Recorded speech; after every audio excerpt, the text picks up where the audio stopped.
ఇవాళ ఇక్కడ కూడా ఈ స్థలాన్ని కబ్జా పెట్టుకోవాలని కొంతమంది ఇది ప్రైవేట్ భూమిగా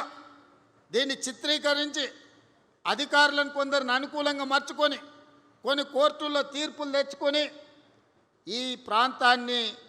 లేఅవుట్లు చేసి ఎకరాలను గజాలుగా మార్చి అమ్ముకోవాలని ప్రయత్నం చేసింది. ఆ కేసు సుప్రీంకోర్టులో ఉంటే ఉద్దండులైన న్యాయవాదులను పెట్టి ఆ కేసులో ప్రభుత్వం గెలవడమే కాదు, ఈ ప్రాంతానికి కాలుష్య రహితమైన ఒక నాణ్యమైన గాలి నీరు స్వచ్ఛంగా ఈ ప్రాంత ప్రజలు బ్రతకడానికి అవసరమైన అభివృద్ధిని చెయ్యాలి అని దీని ఒక నేషనల్ ఫారెస్ట్ కింద పార్క్ కింద ఈరోజు అంకితం ఇచ్చి 100 ఎకరాలుగా పైగా